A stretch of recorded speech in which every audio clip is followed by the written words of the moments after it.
நன்றி நன்றி நன்றி நன்றி தேவா, நன்றி தேவா. நண்பர்கள் அனைவருக்கும் என்னுடைய அன்பான பணிவான வணக்கங்கள். என் பெயர் ஜான். உன்னோட அருளாலையும் தோழமையில இணைந்து செயல்படுவதால் நான் பெற்றுக்கொள்ளக்கூடிய அனுபவம், தெம்பு, நம்பிக்கையாலையும் இன்னைக்கு ஒரே ஒரு நாள் நான் குடிக்கல, தெளிவா மனநிறைவா அமைதியா வாழ நாளான எல்லா முயற்சிகளும் செய்து கொண்டிருக்கின்றேன். நண்பர் தேவா குறிப்பிட்டது போல நம்ம கோயம்புத்தூர் ஒருங்கிணைப்பு குழு மனசாட்சியின் தீர்மானத்தின்படி 24 hours a day, 24 மணித்துளிகள் ஒரு நாள் அப்படின்ற புத்தகத்துல ஒவ்வொரு நாளும் ஒவ்வொரு பக்கத்தை எடுத்து வாசித்து அதோடைய விளக்கத்தை பார்த்து கலந்தாய்வு செய்து இந்த கூட்டத்தை நடத்திட்டு இருக்கிறோம். அதன் தொடர்ச்சியாக இன்னைக்கு நாம பிப்ரவரி 17ஆம் பக்கத்தை வாசிக்க இருக்கிறோம். பிப்ரவரி 17 பக்கத்தை வாசிச்சு விளக்கம் பார்த்து கலந்தாய்வு செய்து இந்த கூட்டத்தை நடத்துவோம். இது முதல்ல பிப்ரவரி 17 சிந்தனையை வாசிக்குமாறு நண்பர் தேவா அவர்களை பணியோட கேட்டுக்கொள்றேன். தேவா, பிப்ரவரி 17. நன்றி நன்றி நன்றி. 24 வழித்துளிகள் ஒரு நாள். பிப்ரவரி 17. ஏஏ தோழமையின் இன்றைய சிந்தனை. மது குடிநோயாளிகளுக்கு ஒரு விஷம். விஷம் என்ற சொல் மிகவும் கடுமையானது என்பது தெரிந்தே இங்கு உபயோகப்படுத்தப்பட்டுள்ளது. ஏனெனில் இறுதியாக மது ஒரு குடிநோயாளியை சாவுக்கு விரைவாகவோ அல்லது மெதுவாகவோ விட்டு செல்கின்றது. மதுக்கடைகளில் அலங்காரத்திற்கு நடுவில் அழகான புட்டிகளில் அடைத்து வைக்கப்பட்டுள்ளது. மது நம்மை ஈர்க்கலாம், ஆனால் நாம் அப்பொழுது நமக்கு நாமே இவ்வாறு சொல்லிக்கொள்ள மறக்கவே கூடாது. அந்த அழகான புட்டிகளில் அடைத்து வைக்கப்பட்டுள்ள திரவம் எனக்கு விஷம். அந்த மது நம் வாழ்வை நெடுநாட்கள் கொண்டிருந்தது. நான் குடிநோயாளியாக மாறிவிட்ட படியால் மது எனக்கு விஷம் என்பதை நான் அறிந்து கொண்டு விட்டேனா? இன்றைக்கான தியானம். இறையொரு பேராற்றலுக்கு அருகில் செல்ல நான் ஏதாவது ஒரு வழியை தெரிந்து கொண்டாக வேண்டும். அதுவே என் வாழ்வை காப்பாற்ற வல்லது. இறைவனிடம் தொடர்பு கொள்ள தேவைப்படும் உண்மையான ஆன்ம உணர்வை நான் என்ன செய்தாவது தேடியாக வேண்டும். எனது எல்லா வழிபாடுகளிலும் நான் இந்த உண்மையை பற்றி பிடித்தாக வேண்டும். இந்த மையமான உண்மையே முதன்மையானது. எல்லா வழிபாட்டு முறைகளும் இறையொரு பேராற்றலுடன் தொடர்பு கொள்ளுதல் என்பதையே நோக்கமாகவும் குறிக்கோளாகவும் கொண்டுள்ளன. இன்றைக்கான பிரார்த்தனை. அமைதியாக இறையொரு பேராற்றலிடம் தொடர்பு கொள்ள வேண்டும் என நான் அவரிடமே அன்புடன் வேண்டுகின்றேன். இறைவன் எனக்கு இன்று அளித்துள்ள இந்த ஆன்மீக உணவை உண்ண வேண்டும் என பணிவுடன் வேண்டுகின்றேன். Thank you sir. நன்றி நன்றி நன்றி நன்றி தேவா, நன்றி தேவா. நண்பர்கள் அனைவருக்கும் மீண்டும் ஒரு முறை என்னுடைய அன்பான பணிவான வணக்கங்களை தெரிவித்துக் கொள்றேன். என் பெயர் ஜான். நான் ஒரு குடிநோயாளி. எல்லாமல்ல இறைவனோட அருளாலையும் தோழமையில் இணைந்து செயல்படுவதால் நான் பெற்றுக்கொள்ளக்கூடிய அனுபவம், தெம்பு, நம்பிக்கையாலையும் இன்னைக்கு ஒரே ஒரு நாள் நான் குடிக்கல, தெளிவா மனநிறைவா அமைதியா வாழ என்னாலான எல்லா முயற்சிகளையும் செய்து கொண்டிருக்கின்றேன். இன்றைக்கு வாசிக்கப்பட்ட சிந்தனையில ஆல்கஹால் இஸ் பாய்சன், மது நமக்கு விஷம், குடிநோயாளிகளுக்கு மது விஷம் அப்படின்ற ஒரு சிந்தனை கொடுக்கப்பட்டிருக்கிறது. நஞ்சு, விஷம் அப்படின்னா என்ன? What is poison? ஒருவனுடைய உடம்புல இருந்து அவனுடைய உயிராற்றலை பிரிச்சு எடுக்கக்கூடிய ஒரு சக்தி வாய்ந்த பொருளை விஷம், பாய்சன், நஞ்சு அப்படின்னு நாம அழைக்கிறோம். ஒரு மனுஷனை அவனுக்குள்ளார இருக்கக்கூடிய உயிராற்றலை உணர விடாம செய்யக்கூடிய பொருளும் அவனை பொறுத்தளவுல விஷம்தான். இந்த கோணத்துல நாம இன்னைக்கு சிந்திச்சு பார்ப்போம். மது நமக்கு விஷம். என்னுடைய வாழ்க்கையில நான் கோபராக இருக்க ஆரம்பிச்ச நாள் 14/2/1997. அதுக்கு முன்னால ஒரு 2 வாரம் என்னுடைய வாழ்க்கையில என்ன நடந்ததுன்னு பார்த்தா, 1/2/1997 அன்னைக்கு நான் ஒரு தியான மையத்துக்கு போனேன். அப்ப எனக்கு இருக்கிறது தெரியும். கிட்டத்தட்ட ஒரு 8 மாசமா வந்துட்டு இருக்கேன். திரும்ப குடிக்கிறேன்னு நீங்க சொன்ன மாதிரி என்னுடைய மனோதிடத்தை வளர்த்து கொள்ளணும், தியானம் செய்ய கத்துக்கணும், ஆன்மீகத்தை தெரிஞ்சுக்கணும் அப்படின்ட்டு ஒரு தியான மையத்துக்கு நான் போனேன். 1/2/1997 இருந்து 7/2/1997 வரைக்கும் ஒரு வாரம் கேரளால இருக்கக்கூடிய அந்த தியான மையத்துக்கு நான் போனேன். அங்க ஒரு வாரம் உள்ள போயிட்டா வெளியே விட மாட்டாங்க, அடைச்சு வச்சிருவாங்க. காலையில 4 மணில இருந்து ராத்திரி 9 மணி வரைக்கும் கண்டினியூஸா ஏதாச்சும் ஒரு ஆன்மீக பயிற்சி கொடுத்துட்டே இருப்பாங்க. ரொம்ப சீரியஸா நான் அந்த தியான பயிற்சியில ஈடுபட்டு இருந்தேன். ஒரு வாரம் சிகரெட் குடிக்கல, ஒரு வாரம் தண்ணி அடிக்கல, ஒரு வாரம் எந்த தப்பும் பண்ணல, செல்போன் பார்க்கல, எதுவுமே பண்ணல. ஒரு வாரம் கழிச்சு மறுபடியும் கேரளால இருந்து சென்னைக்கு வந்து இறங்குறேன். வீட்டுக்கு வந்த உடனேயே எனக்கும் என் மனைவிக்கும் இடையில ஏதோ ஒரு வாக்குவாதம். இன்னைக்கு வரைக்கும் யோசிச்சு பார்த்தா எதுக்காக அவ்வளவு கோவம் வந்துச்சுன்னு எனக்கு இன்னைக்கு வரைக்கும் தெரியல. ஏதோ ஒரு வாக்குவாதம். அந்த வாக்குவாதத்தால உணர்வு தடுமாறி விஷம் போல கோபம் தலைக்கு ஏறி, அந்த கோபத்தால நான் என்ன குடி நோயாளி, நான் என்ன செய்வேன், திரும்ப போய் குடிச்சிட்டேன். ஒரு வாரம் குடிக்கல, சிகரெட் குடிக்கல, எந்த தப்பு செய்யல. ஆனா ஏதோ ஒரு கோபம், என்ன கோபம் இன்னைக்கு வரைக்கும் யோசிச்சு பார்த்தா தெரியல. ஆனா திரும்ப போய் குடிச்சிட்டேன். அந்த 7ஆம் தேதி அன்னைக்கு திரும்பி வந்தப்ப குடிக்க ஆரம்பிச்சவன் டெய்லி ஒரு 2 பாட்டில், ஃபுல் பாட்டில், 2 ஃபுல் பாட்டில் வாங்கி குடிக்கிறேன் குடிக்கிறேன் குடிக்கிறேன் குடிக்கிறேன் குடிச்சுக்கிட்டே இருக்கிறேன். 14/2/1997 அன்னைக்கு என்னால குடிக்க முடியல. கூட ஒரே ஒரு கட்டிங் போட்டுதான் நான் செத்து போயிருப்பேன். அந்த ஸ்டேஜுக்கு வந்துட்டேன். திரும்ப திரும்ப ஒரு வாரமா சாவணுன்ற எண்ணத்தோடயே குடிச்சிட்டு இருக்கிறேன். அந்த ஒரு வாரத்துல எங்க வீட்டுக்கு யார் யாரோ வந்து போயிருக்காங்க. என்னுடைய மாமனார் வந்து போயிருக்காரு. அவர் வந்ததெல்லாம் எனக்கு தெரியவே தெரியாது. குடி குடி குடி குடி குடி குடிச்சுக்கிட்டே இருக்கேன் குடிச்சுக்கிட்டே இருக்கேன். 14/2/1997 அன்னைக்கு நான் கிட்டத்தட்ட செத்து போற நிலைமையில இருக்கேன். செத்து போற நிலைமை, பிராக்டிக்கலா செத்து போற நிலைமை. கை கால்லாம் நடுங்குது, எழுந்து நிக்க முடியல. ஏன்னா அவ்வளவு குடிச்சிருக்கேன். கூட ஒரே ஒரு கட்டிங் குடிச்சிருந்தா கூட அந்த 14/2/1997 அன்னைக்கு என்னுடைய மரண நாளா மாறி இருக்கும். தெய்வம் மனுஷ ரூபையானான்னு சொல்லுவாங்க. அது மாதிரி அன்னைக்கு தெய்வாதீனமா எனக்கு மொத ஏஏ மெசேஜ் கொடுத்த அந்த நண்பர் மறுபடியும் 14/2/1997 அன்னைக்கு எங்க வீட்டுக்கு வந்தாரு. அவர் அன்னைக்கு தேனாம்பேட்டை சீடகோ குரூப்ல என்னுடைய ஸ்பான்சர் வந்து ஒரு டாபிக் மீட்டிங் எடுக்கிறாரு.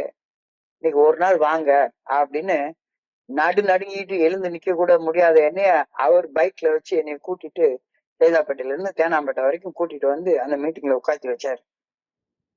அன்னைக்கு அந்த மீட்டிங்ல எனக்கு நல்லாவே புரிஞ்சுது, என் உயிரை குடிக்க இருந்த அந்த மது என்ன பொறுத்தளவுல எனக்கு ஒரு விஷம், நஞ்சு, பாய்சன் அப்படின்னு நல்லாவே தெரிஞ்சுது. நல்லாவே தெரிஞ்சுது. Alcohol is poison. Alcohol is poison and alcoholic. என்ன போல ஒரு குடிநோயாளிக்கு மோசம் செய்யக்கூடிய முதல் குடி அது வந்து ஒரு விஷம். விஷம். 14/2/1997 அன்னைக்கு நேரடியாக அந்த மரண அனுபவத்தை நான் அனுபவிச்சேன். நான் செத்து போற நிலைமையில இருந்தேன்.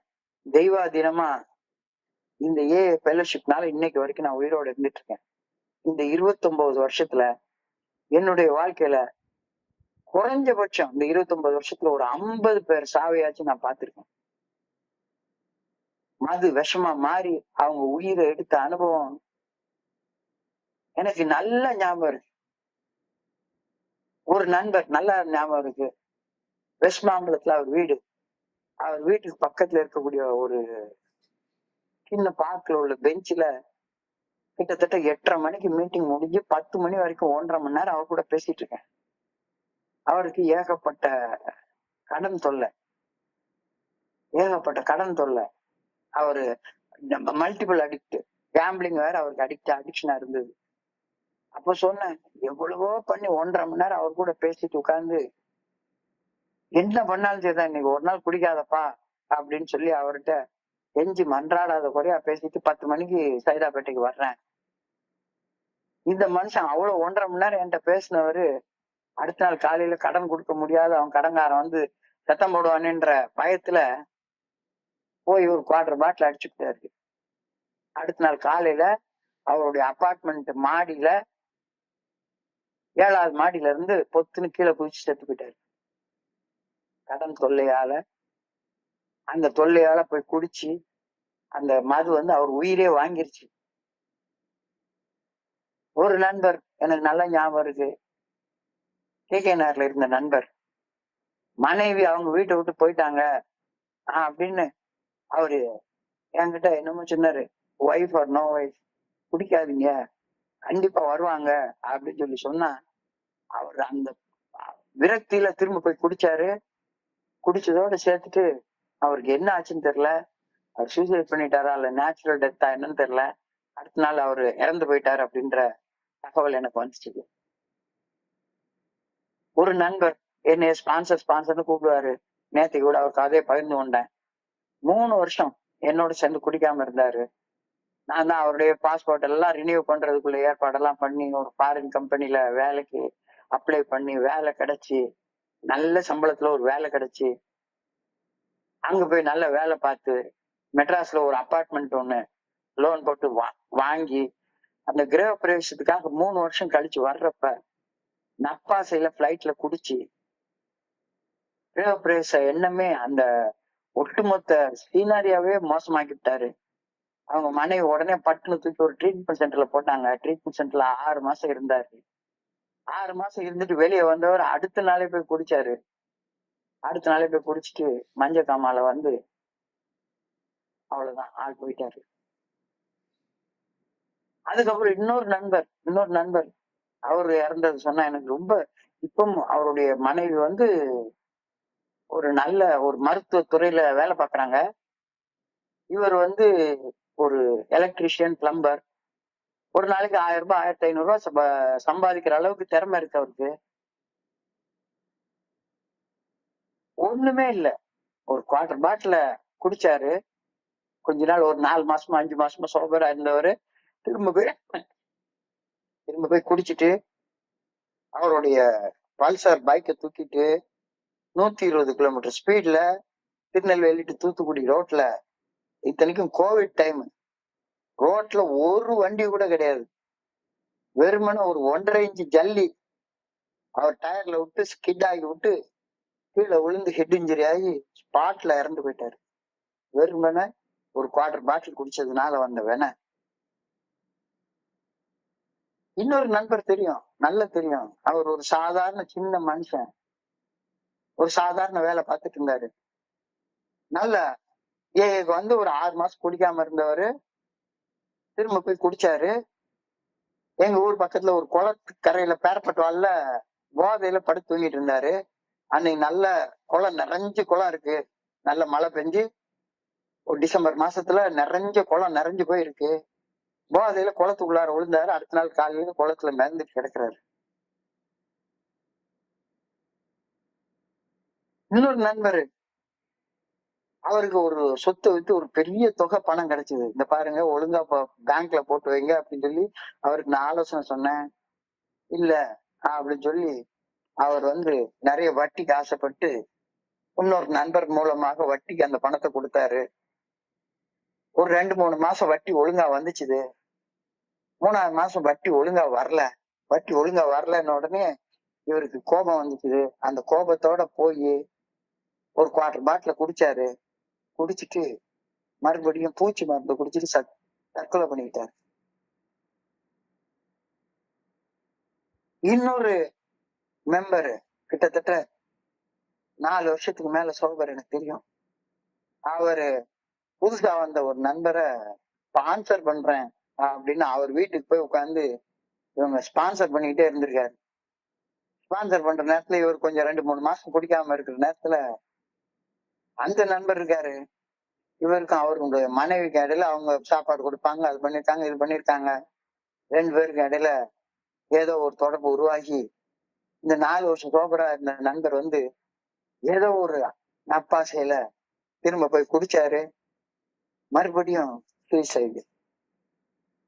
அடுக்கிக்கிட்டே போலாம். Alcohol is poison to an alcoholic.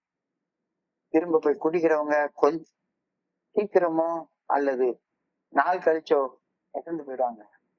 ஒரு நண்பர் என்கிட்ட திருநெல்வேலி அனிவர்சரிக்கு வந்திருக்க நண்பர் ஒரு 4 வருஷத்துக்கு முன்னால 25 வருஷம் சோபர். என்னை விட அவர் அதிகமான சோபரேட்டில உள்ள மனுஷன். என்கிட்ட ஒரு நாளைக்கு கேட்டாரு, இந்த பாருங்க, வாழ்க்கையே பிடிக்கல, ஒண்ணும் பண்ணல, நீங்க எல்லாம் நல்லா பண்றீங்க, எனக்கு ஒரு குரூப் ஒண்ணு உருவாக்கி கொடுங்க, நானும் உங்களை மாதிரி ஷேர் பண்ணி அந்த வில் பவரால இன்டெலெக்சுவலால நான் சோபரா இருந்துப்பேன். யார் 25 வருஷம் சோபரா இருந்ததுக்கு அப்புறமாகவும் நிறைவு இல்லாம கேட்டாரு. அதுக்கப்புறமா ஒரு மாசம் கழிச்சு அவருக்கு என்ன நடந்ததுன்னு தெரியாது. ஒரு நாளைக்கு போய் திரும்ப குடிச்சாரு அப்படின்னு சொல்லி சொன்னாங்க. அதுக்கப்புறமா அவர் பாட்டுக்கு தன்னை தானே ஹேங் பண்ணிக்கிட்டு இறந்து போயிட்டாருன்னு ஒரு தகவல் வந்துச்சு. Poison, poison, alcohol is poison to an alcoholic. இது 100% சந்தேகத்துக்கு இடம் இல்லாம நிரூபிக்கப்பட்ட ஒரு உண்மை. 100%, 100%, கொஞ்சம் நஞ்சம் எல்லாம் கிடையாது. 100% சந்தேகத்துக்கு இடம் இல்லாம ஒரு நிரூபிக்கப்பட்ட உண்மை. அது எப்படி பாய்சன்ற வார்த்தையை ஏன் உபயோகப்படுத்துறாங்க? விஷம்னு சொல்ற அளவுக்கா ரொம்ப கடுமையான வார்த்தையா இருக்குத. Poison is not too strong a word because alcoholism leads eventually to death. இறுதியாக கடைசியில அகால மரணத்துக்கு தான் கொண்டு போகும். நான் சொன்ன மாதிரி 14/2/1997 அன்னைக்கு ஆல்மோஸ்ட் டெட், ஆல்மோஸ்ட் டெட். எனக்கு மட்டும் என்னுடைய ஸ்பான்சருடைய உதவியும் தெய்வாதீனமா எனக்கு மெசேஜ் கொடுத்தா அந்த நண்பர் அன்னைக்கு வீட்டுக்கு வந்து என்னை கூட்டிட்டு வராம இருந்திருந்தா நான் செத்து போன இடத்துல எனக்கு புல்லு முளைச்சிருக்காது, ஒரு பெரிய ஆலமரமே முளைச்சிருக்கும். Poison is not too strong a word because alcoholism leads eventually to death. மதுவை விஷம்னு சொல்றது, கடுமையான வார்த்தையில விமர்சிக்கிறது ஒண்ணு தப்பே கிடையாது. ஒரு குடி நோயாளி ஆகிய என்ன கொஞ்சம் கொஞ்சமா கொன்னு போடுறது நிதர்சனமான உண்மைதானே, நிதர்சனமான நிஜம்தானே. அது சிலரை சீக்கிரமா சாகடிக்கும், சிலரை வச்சு செஞ்சு சாகடிக்கும், கொஞ்சம் கொஞ்சமா சாகடிக்கும். Alcohol acts as poison to an alcoholic because it is a toxic substance that the body cannot safely process, leading to various forms of alcoholic related damages, including organ failure, brain failure, eventually to death. அது ஒரு விஷத்தன்மை வாய்ந்த ஒரு பொருள், விஷத்தன்மை வாய்ந்த பொருள். மதுவை மனித உடம்பு சேஃபாக ஜீரணிக்கவே முடியாது. மது குடிச்சதுக்கு அப்புறமா வெவ்வேறு வகையான பிரச்சனைகள் மனித உடம்புல உண்டாகுது. ஆர்கன் ஃபெயிலியர், உறுப்புகள் சிதைஞ்சு போகுது, பிரெயின் டேமேஜ் ஆகுது, கடைசியில அந்த மரணம் வந்து சேருது. ஒரு குடிநோயாளிக்கு மது 100% விஷம், 100% விஷம். ஒரு குடிநோயாளியோட உடம்பால மதுவை சரியா ஜீரணிக்க முடியவே முடியாது. முதல் கோப்பை மது உடலுக்குள்ள போய் அந்த பிளட்ல கலந்த உடனேயே அது நேரம் அந்த குடிநோயாளியுடைய பிரெயினுக்கு, மூளைக்கு போனதுக்கு அப்புறமாக அந்த குடிநோயாளி வேற ஒரு மனுஷனா மாறிடுவான், அந்நியனா மாறிடுவான். அம்பியா இருந்தவன் அந்நியனா மாறிடுவான், வேற மாதிரி மாறிடுவான்.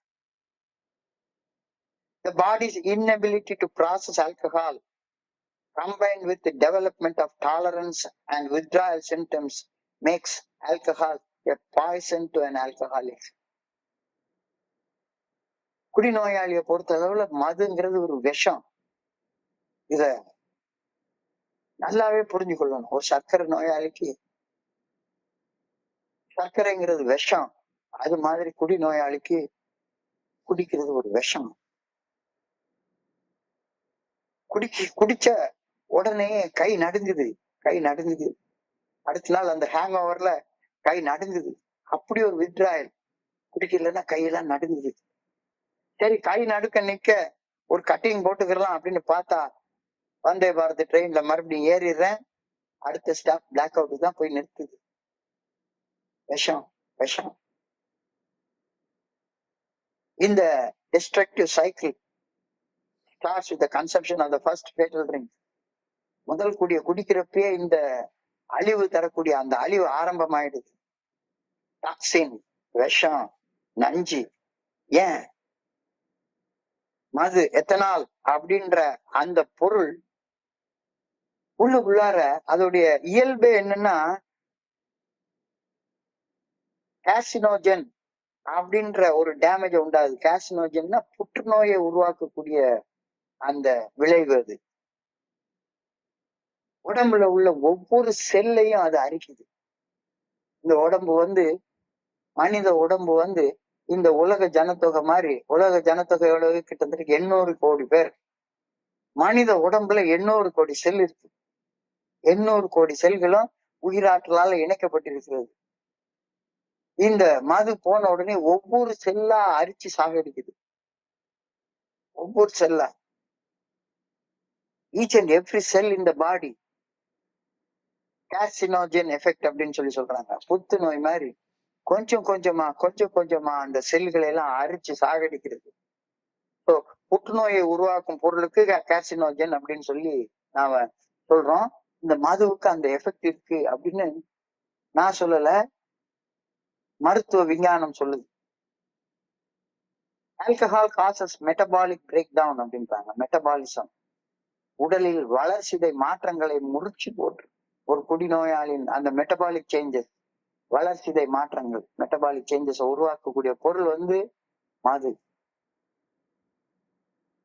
இந்த மது உடலுக்குள்ளார போன உடனே அது விஷமா மாறுது. அந்த விஷத்துக்கு பேரே கண்டுபிடிச்சு வச்சிருக்காங்க, அசெட்டால்டிஹைடு அப்படின்ற விஷம். அது ஒரு வேதிய பொருள். இந்த அசிட்டால்டிஹைட டேப்லெட் அடிச்சு சாப்பிட்டா நம்ம செத்து போயிடும். அது விஷம், பாய்சன். மது உள்ள போனதுக்கு அப்புறமாக அந்த ஈத்தனால் அப்படின்ற அந்த வேதியியல் பொருள் அசிட்டால்டிஹைடு அப்படின்ற ஒரு விஷமாக மாறத்தான் செய்யுது அப்படின்னு மருத்துவ விஞ்ஞான ஆராய்ச்சி சொல்லுது. இந்த அசிட்டால்டிஹைடு என்ன பண்ணுது? டைரக்டா போய் லிவரை டேமேஜ் பண்ணுது, கல்லீரல் டேமேஜ் பண்ணுது, டைரக்டா கல்லீரலை போய் பாதிக்குது. உடலில் அந்த மெட்டபாலிக் சேஞ்சஸ், வளர்ச்சிதை மாற்றங்களை உருவாக்கக்கூடிய நச்சுத்தன்மைய அது உருவாக்கிடுது. எங்க கல்லீரல்ல அந்த நச்சு நீர்மம் ஒண்ணு சுரக்க ஆரம்பிக்குது. உடல்ல உள்ள நச்சு பொருள்களை எல்லாம் வெளியேற்ற வேண்டியது கல்லீரலுடைய வேலை. அந்த வேலையை போய் இது நிறுத்திடுது. உடல்ல நச்சுகள் வெளியேறாம அப்படியே நச்சுத்தன்மையோட உள்ள சேர்ந்து இருந்தா, கல்லீரல் செயல் இழந்தா நச்சுத்தன்மை உடல்ல இருந்து வெளியேறாது. மது கல்லீரலை செயலிழக்க செய்து விடுகிறது. அதுக்கு பேரு சிராசிஸ் ஆஃப் த லிவர் அப்படின்னு சொல்றாங்க. சிராசிஸ் ஆஃப் த லிவர் வந்தா அடுத்த ஸ்டேஜ் மஞ்ச காமாலை அப்படின்ற நோய் வரும். மஞ்ச காமாலை நோய் அடுத்த ஸ்டேஜ் மரணம் தான். சோர்வு, வலுவின்மை, ரத்த வாந்தி, இதெல்லாம் கல்லீரல் பாதிக்கப்படுறதால, கல்லீரல் சேதமடைகிறதால உருவாகக்கூடிய அறிகுறி. எத்தனையோ நாள் எனக்கு பிளட் வாமிட் வந்திருக்கு. காலையில மிதமிஞ்சி குடிச்சிருப்போம். என்னடா இது, தலை வலிக்குது, வயிறு வலிக்குது, வாமிட்டிங் சென்சேஷன் இருக்குதுன்னு விரல தொண்டைக்குள்ளார விட்டு வாமிட் எடுத்தா உள்ளுக்குள்ளார இருந்து பிளட் வரும். அழகா போட்டிருக்குது. பிளட் வாமிட் வந்தா மனிதனுடைய அந்த நச்சுத்தன்மைய வெளியேற்றக்கூடிய கல்லீரல் பாதிக்கப்பட்டு அழுக ஆரம்பிச்சிருச்சு அப்படின்னு அர்த்தம். சிராசிஸ் ஆஃப் த லிவர், கல்லீரல் அழற்சி அப்படின்ற அந்த நோய் பேர் தமிழ்ல சொல்றாங்க ஈரல் கரணை நோய் அப்படின்னு சொல்றாங்க. சிராசிஸ் ஆஃப் த லிவர் ரத்தம் எடுக்க வைக்கும். அது மட்டுமா, மூளையை பாதிக்கும். பிரெயின் டேமேஜ் உன்னுடைய கேஸ்ட்ரோ இன்டெஸ்டைனல் சிஸ்டத்தையே பாதிக்குது. ஜீரணம் சரியே ஆகவே ஆகாது. ஐயோ, ஒவ்வொரு நாளும் குடிச்சதுக்கு அப்புறமா காலையில டாய்லெட் போறப்ப வர்ற அந்த கஷ்டம் குடிச்சு பார்த்தவங்களுக்கு மட்டும்தான் தெரியும். அவ்வளவு கஷ்டமா இருக்கும். கார்டியோவாஸ்குலர் ப்ராப்ளம்ஸ், இதய நோய்கள் எவ்வளவு. இப்ப இவ்வளவு நோயை அடிக்கிட்டு போயிட்டோம். அப்புறமா ஆல்கஹால விஷம்னு சொன்னா என்ன தப்பு இருக்கு? குடி நோயாளியை பொறுத்தளவுல ஆல்கஹால்ங்கிறது ஒரு விஷம்தான். கண்டிப்பா விஷம்தான். இது உடம்ப மட்டும் பாதிக்கிறது இல்ல, மனசையும் பாதிக்குது. டிப்ரெஷன், மனக்குழப்பம், டிப்ரெசிவ் மென்டல் டிசார்டர்ஸ் அதனால உண்டாகுது.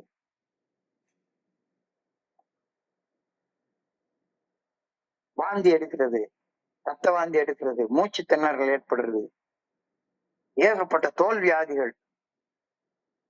மன தெளிவோட இருக்கவே முடியாது. எப்பவும் ஒரு குழப்பம், எப்பவும் ஒரு குழப்பம்.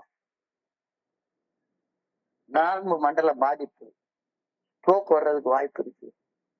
இவ்வளவு அடிச்சு சொல்லிட்டேன். இன்னமும் ஆல்கஹால விஷம்னு நான் விஷத்தை யாராச்சும் குடிப்பாங்களா? அது நமக்கு விஷம். அழகழகான பாட்டில்கள்ல அடுக்கி வைக்கப்பட்டிருக்கிற விஷம். அந்த அழகழகான பாட்டில்கள்ல மதுவை பார்க்கும்போது ஒரு குடிநோயாளிக்கு மன கிளர்ச்சி உண்டாகுறது சகஜம். அப்படியே நம்மளை ஈர்க்கும். அப்படிதான் அதை பேக் பண்ணி வச்சிருப்பாங்க. சத்தியமா 27 வருஷம் சோபரா இருக்கிற நேரத்துல அமெரிக்காவில இருந்து என்னுடைய க்ளோஸ் ஃப்ரெண்ட் வந்து ஒரு பாட்டில் வாங்கிட்டு வந்தான். அது ஏதோ லட்சக்கணக்கான விலை உள்ள பாட்டில். அது 16 வருஷமா 17 வருஷமா ஓல்டு ஏதோ ஒண்ணு சொல்றாங்க.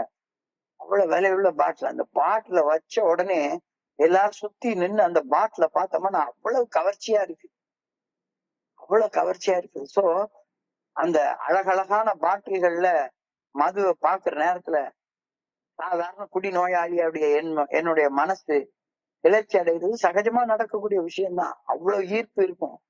அப்படி பேக் பண்ணி வச்சிருப்பாங்க அந்த மதுவை. இப்ப கூட நான் ஏர்போர்ட்ல போய் எங்கேயாவது போனேன்னா என்ன அறியாம ஒரே ஒரு ரவுண்டு அந்த டியூட்டி ஃப்ரீ ஷாப்ல போய் ஒரு ரவுண்ட் அடிச்சுட்டு வருவேன். என்னென்ன வேலை போட்டிருக்காங்க, எவ்வளவு அழகழகான பாட்டில் அடுக்கி வச்சிருக்காங்க. அந்த ரவுண்ட் அடிக்கிறது இப்பவும் நான் செய்யறேன், பிடிக்கல. ஆனாலும் கூட அந்த அழகழகான பாட்டில பாக்குறப்ப ஒரு என்ன அறியாம ஒரு கவர்ச்சி. அந்த பாட்டில பார்க்கும்போது இயற்கையாக ஒரு மன கிளர்ச்சி உண்டாகுது, தவிர்க்கவே முடியல. தோழமையில இவ்வளவு வருஷம் குடிக்காம இருந்தா கூட அந்த ஏர்போர்ட் போறப்ப அந்த டியூட்டி ஃப்ரீ ஷாப்ல அப்படியே நேர போயிட்டு இருக்கப்ப அப்படியே ஒரு ரவுண்ட் அதை சுத்தி வர்றதுக்கு காலை என்ன அறியாம இழுத்துட்டு போறது இப்பவும் நான் பாக்குறேன். அப்ப இது தடுக்கிறது எது தடுத்தது? அன்னைக்கு 14/2/1997 அன்னைக்கு என்னுடைய ஸ்பான்சர் அந்த மீட்டிங்ல மது எனக்கு ஒரு விஷம், மது எனக்கு ஒரு விஷம், மது எனக்கு நஞ்சு, மது எனக்கு பாய்சன் அப்படின்னு உச்சி மண்டையில நச்சு நச்சு நச்சு நச்சுன்னு அடிச்சு இறக்குன அந்த என் ரத்தத்துல இப்ப கலந்து இருக்குது. இல்ல, மது யாராச்சும் ஒருத்தங்க பாய்சன் வந்து அழகான பாட்டில வச்சிருக்கான்னு பாய்சன் எடுத்து குடிப்பானா? இப்போ என்னுடைய அனுபவங்களை நான் மறக்க முடியாத அளவுக்கு ஃபெல்லோஷிப்பாலதான் நான் இருக்கேன். என் அனுபவங்களை இப்ப நான் மறக்கிறது இல்ல. Alcohol poisoned out my life for a very long time. ரொம்ப நாளா. அது மட்டும் இல்ல, மது குடிக்கணும்ன்ற ஒரு சிந்தனை எனக்குள்ளார இருக்கக்கூடிய இறையாற்றல உணர்றது தடை செய்யறதையும் பண்ணுது. அது இன்னொரு விஷயம், மனசுல விஷயம். அதனாலதான் இன்னைக்கு அந்த சிந்தனையை கொடுத்திருக்கிறாங்க. Do I know that since I am an alcoholic, all liquor is poison to me? நான் ஒரு குடிநோயாளி, எனவே மது எந்த வடிவத்துல என்னுடைய உடம்புக்குள்ளார போனாலும் அது எனக்கு விஷம், அது எனக்கு விஷம். குடிக்கிற காலத்துல வெறுமனே இந்த பெனாட்ரில் சிறப்பு சொல்லுவாங்க, அதுல நிறைய ஆல்கஹால் இருக்கு. ஒரு ஸ்பூன் குடிக்க சொல்லி டாக்டர் எழுதி தருவாரு. நைட் ஒரே ஒரு ஸ்பூன் குடிங்க அப்படின்னு சொல்லி கொடுப்பாரு. நான் ஒரு பாட்டில் எடுத்து குடிச்சிருவேன். எனக்கு நல்ல ஞாபகம் இருக்கு, இந்த உட்வர்ட்ஸ் கிரைப் வாட்டர்னு சொல்லுவாங்க. என் பையன் பிறந்திருக்கிற காலகட்டத்துல, சின்ன பையனா இருக்கிற நேரத்துல சின்ன குழந்தைகளுக்கு அஜீரண கோளாறு வந்தா ஒரே ஒரு ஸ்பூன் உட்வர்ட்ஸ் கிரைப் வாட்டர் கொடுப்பாங்க. நான் ஒரு பாட்டில் எடுத்து டொக்கன்னு குடிச்சிருவேன். அது ஒரு போதையா இருக்கும் லேசா. என் பேத்தி பிறந்தப்ப ஒரு நேரத்துல டாக்டர் வந்து சொல்லியிருந்தாரு, கிரைப் வாட்டர் ஒண்ணு கொடுக்கறதுக்கு எழுதி கொடுத்திருந்தாரு. அதை பாக்குறப்பையும் அதை பார்த்து கையிலேயே வச்சு பார்த்துட்டே இருக்கேன். ஆனா நீங்க நான் சொல்லி கொடுத்ததுனால மது எந்த ஒரு வடிவத்துல என் உடம்புக்குள்ளார போயிட்டாலும் அது எனக்கு விஷம், அது எனக்கு விஷம். மது குடிக்க வேண்டும் அப்படின்ற எண்ணம் எந்த ஒரு உணர்வு தென்மாற்ற நேரத்துல, உணர்வு கொந்தளிப்பு நேரத்துல என் மனசுக்குள்ளார போயிட்டா என் மனசுக்கு அது விஷம். இந்த இவ்வளவு சொன்ன எல்லா நண்பர்களுக்கும் இறந்து போன எல்லா நண்பர்களையும் பார்த்தோம்னா மது குடிக்கணும் அப்படின்ற எண்ணம் விஷம் போல மனசுல போய் கலந்ததுனாலதானே அந்த துர்மரணம், அகால மரணம் ஏற்பட்டிருக்கு. சோ மது எனக்கு விஷம் அப்படின்றத நான் இப்ப தெரிஞ்சுக்கிட்டேனா? இதான் இன்னைக்கு கேள்வி, இன்னைக்கு சிந்தனை. Do I know that since I am an alcoholic, all liquor is poison to me? நான் ஒரு குடிநோயாளி, அந்த காரணத்தினால மது எந்த வடிவத்துல என் உடம்புக்குள்ளார போனாலும் அது எனக்கு விஷமா மாறிடும் அப்படின்றத நான் தெரிஞ்சுக்கிட்டேனா? இதுதான் இன்னைக்கு சிந்தனை. இந்த சிந்தனையை தொடர்ந்து ஒரு தியானம். I must somehow find the means of coming nearer to the good orderly direction of God. எப்படியாச்சும் ஏதாவது ஒரு வகையில இறைவனை நான் பக்கத்துல நெருங்க ஒரு வழியை நான் கண்டுபிடிச்சுக்கணும். இல்லாட்டி போனா எனக்கு இந்த மது எனக்கு ஒரு விஷங்கிறது அப்பப்ப மறந்து போயிடும். மது அருந்த வேண்டும் அப்படின்ற சிந்தனை விஷம் போல என்னுடைய மனித மூளையில பரவும் போது உடனடியாக என்ன செய்தாவது இறைவன் பேராக்களின் அருகாமைக்கு என்னை நான் கொண்டு வந்துடணும். I must somehow find a means of coming nearer to God. எப்படியாச்சும் ஒண்ணு பண்ணி உனக்குன்னு ஒரு முறைமையை உருவாக்கி கொள்ளு. உன் வீட்டுல உனக்குன்னு ஒரு 3 அடிக்கு 3 அடி ஒரு இடம் உருவாக்கி வச்சுக்கோ. புனிதமான ஒரு இடத்தை உருவாக்கி வச்சுக்கோ. அந்த இடத்துல இந்த மாதிரியான எண்ணங்கள் வர்ற நேரத்துல போய் அமைதியா உட்கார்ந்துரு. இல்லைன்னா மனித மூளையில மது குடிக்கணும் அப்படின்ற எண்ணம் பரவுச்சுன்னா அதுவே விஷமா மாறிடும். பிரார்த்தனை தியானத்துல Amar. That's what really matters. உண்மையிலேயே உனக்கு அது தேவை. இல்லாட்டி போனா மது விஷங்கிறது மறந்து போயிடும். அதுக்கு அடுத்த வார்த்தை அழகா எழுதிட்டாங்க. I must somehow speak the true bread of life. I must somehow speak the true bread of life. Bread என்றால் உணவு. இந்த இடத்துல சொல்லி இருக்கிறது உடம்புக்கான உணவு இல்ல, மனசுக்கான உணவு இல்ல, ஆன்மாவுக்கான உணவு. அதைத்தான் ட்ரூ பிரெட் அப்படின்னு சொல்றாங்க. True bread of life is communion with the good orderly direction of the creator. அதான் உண்மையான உணவு. மனுஷன் வெறும் உணவுனால மட்டும் உயிர் வாழ்றது இல்ல. இறைவன் எனக்குள்ளார இருந்து துடிச்சிட்டு இருக்கிறதுனாலதான் நான் உயிர் வாழ்ந்துட்டு இருக்கேன். அப்ப அந்த ஆன்ம உணவு எனக்கு தேவை. அந்த ஆன்ம உணவுக்கு பேர் தான் தியானம் மற்றும் பிரார்த்தனை. உடலுக்கு உணவும் நீரும் அடிப்படை தேவை. மனசுக்கு நல்ல சிந்தனைகள், மன ஆரோக்கியமாக இருக்கிறதுக்கு நல்ல தேவை. அது போல ஆன்ம நலத்திற்கும் உணவு தேவை. That is what we call as true bread of life. உணவு. பிரெட் என்றால் உணவு. உடலுக்கு இயற்கையான அழகான சமச்சீர் உணவு ஆரோக்கியமான உடலை வச்சுக்கிறதுக்கு அடிப்படை தேவை. அது மாதிரி மனசுக்கு நல்ல சிந்தனை, மன ஆரோக்கியத்திற்கு தேவை. சோ மனசுக்கு கொடுக்கக்கூடிய உணவு நல்ல சிந்தனை. இது ரெண்டுக்கும் அடிப்படையாக இருக்கிறது என்ன? True bread of life. அது ஆன்ம உணவு. ஆன்ம உணவு என்பது தியானம் மற்றும் பிரார்த்தனை. அதுதான் உன்னுடைய ஆன்மாவை ஆரோக்கியமா வச்சுக்கிறதுக்காக நீ அதுக்கு கொடுக்க வேண்டிய உணவு, தியானம் மற்றும் பிரார்த்தனை. That is the true bread of life. I must somehow eat the true bread of life. True bread of life is communion with the good orderly direction of the creator. என்ன படைச்சவருடைய நல்ல ஒழுங்கான வழிகாட்டுதலோட எப்பவும் விடாத தொடர்புல இருக்கிறதற்கு தேவைப்படக்கூடிய உணவு தான் ட்ரூ பிரெட் ஆஃப் லைஃப் அப்படின்னு சொல்றாங்க. அந்த உணவு பிரார்த்தனை மற்றும் தியானம். So I must grasp for the truth at the center of all worship. இது ரொம்ப ஆழமான வார்த்தைங்க. I must grasp for the truth at the center of all worship. ரொம்ப ஆழமான அர்த்தமுள்ள வார்த்தைகள் இவை. Shift from ritual to sincere inner devotion. Shift from ritual to sincere inner devotion. சும்மா சடங்கு மாதிரி பிரார்த்தனை பண்ணாத, சடங்கு மாதிரி தியானம் பண்ணாத. உள்ளுக்குள்ளார ஆழமான பக்தியோட, ஆழமான பக்தியோட, ஆழமான ஈடுபாட்டோட அதை செய்யும். சும்மா சடங்கு சம்பிரதாயம் மாதிரி ஏதோ ஒரு வாழ்க்கையில எனக்கு பொண்ணு கிடைக்கும், பொருள் கிடைக்கும், எனக்கு ஒரு கேர்ள் கிடைப்பா, ஒரு பொண்ணு கிடைக்கும், காம இன்பத்துக்காக, அதெல்லாம் கிடையவே கிடையாது.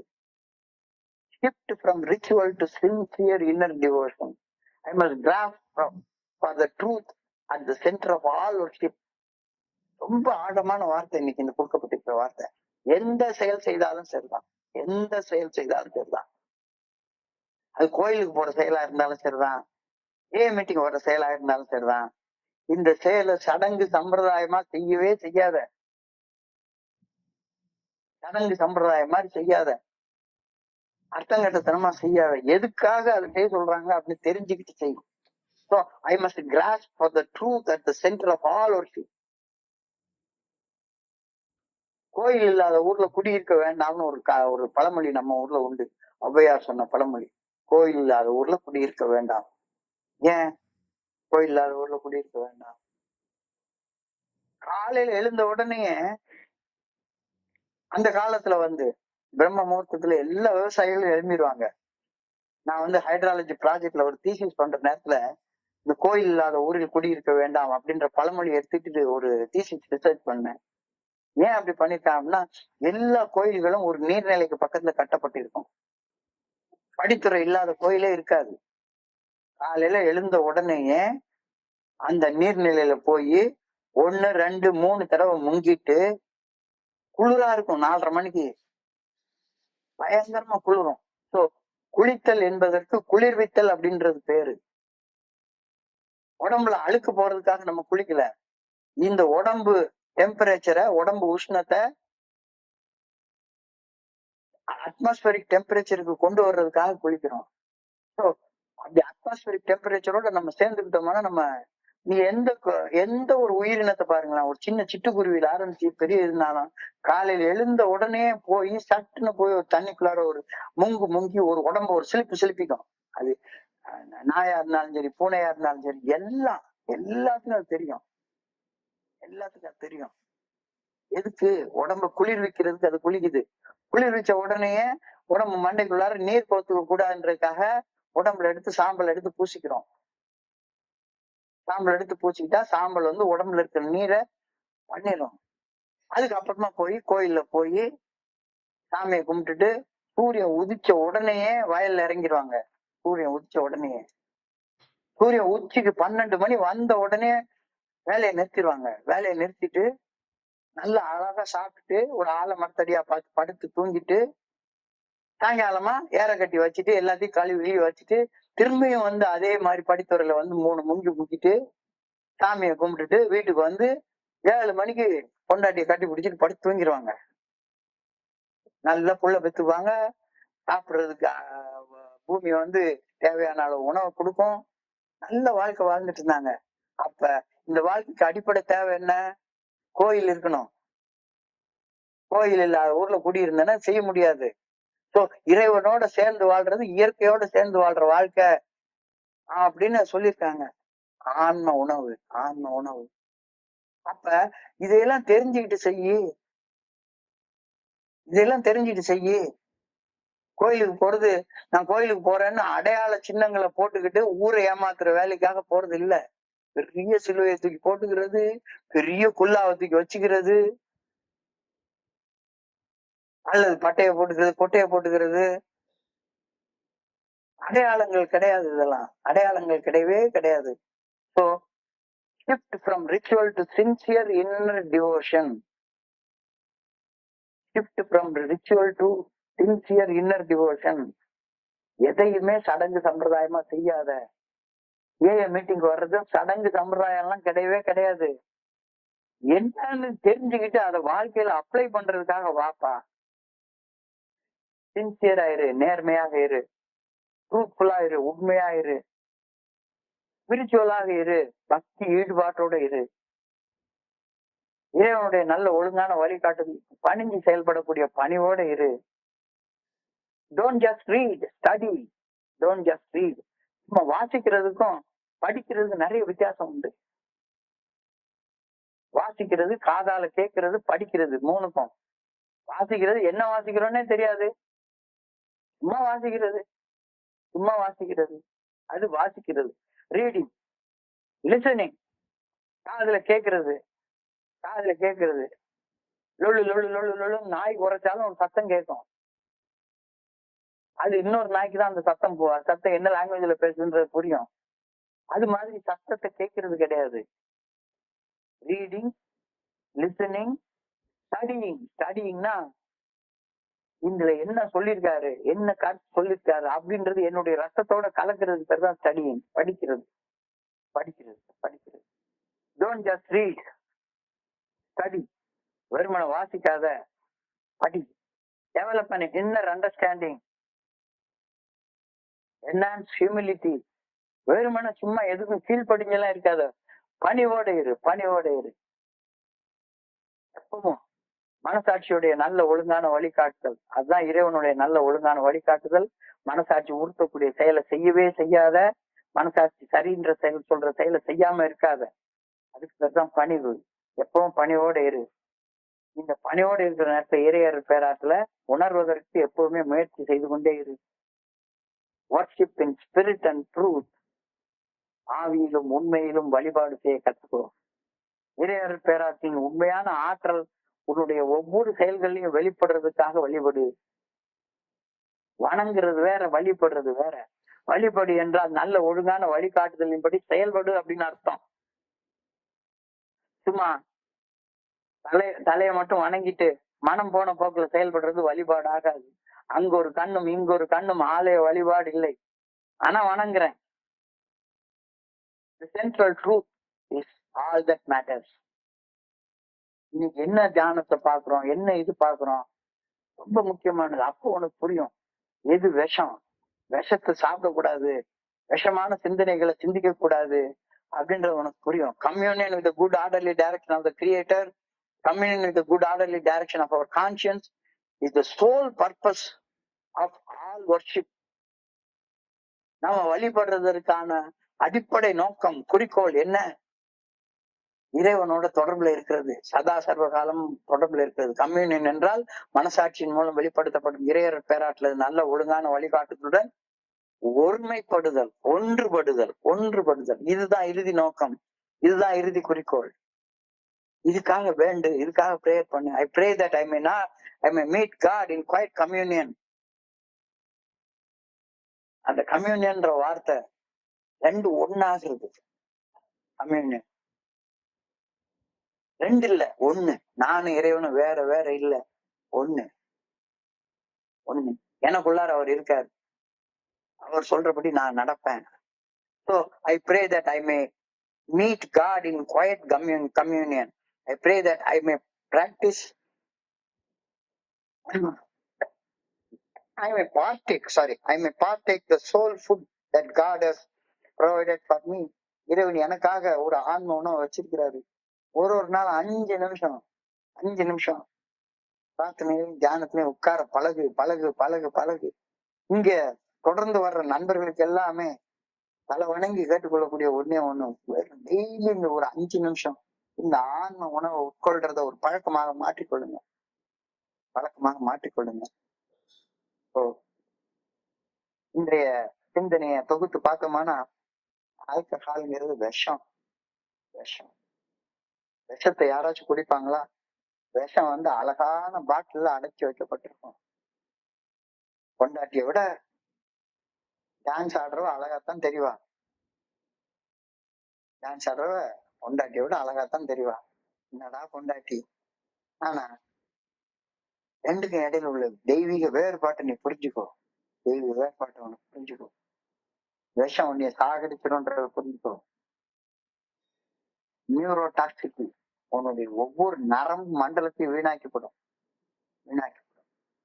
ஸோ இன்னைக்கான தியானம் ரொம்ப முக்கியமான தியானம். ஐ மஸ்ட் somehow, எப்படியாச்சும் speak the true bread of life.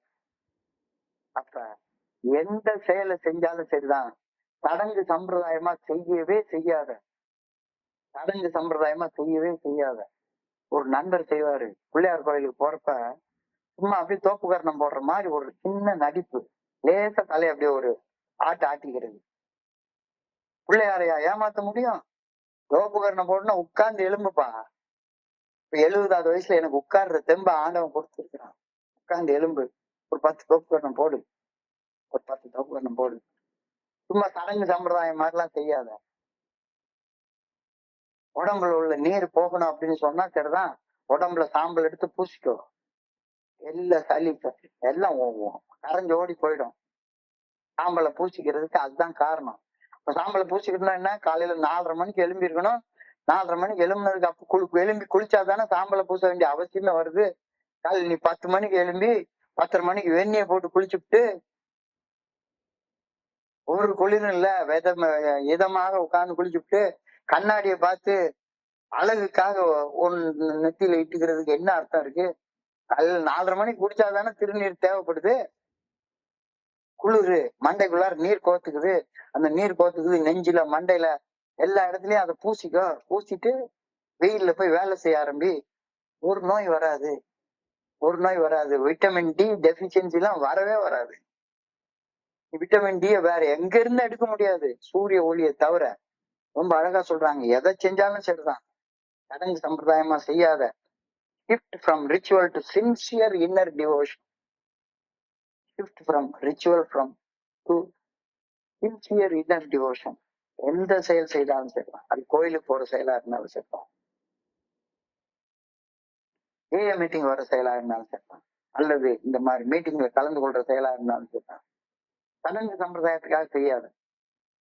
Inner devotion, பய பக்தியோட செய்ய ஆரம்பி. ரொம்ப ஆழமான சிந்தனைகள் கொடுக்கப்பட்டிருக்கிறது. இந்த பிரேயர் சொல்லி முடிச்சுக்கிறேன். I pray that I may meet God in quiet communion. ஒரு அமைதியான சொல்லற சும்மா இருந்து இறைவனோட தொடர்பு கொள்ளணும் அப்படின்னு ஆண்டவனை நான் வேண்டிக் கொள்றேன். I pray that I may practice the soul food.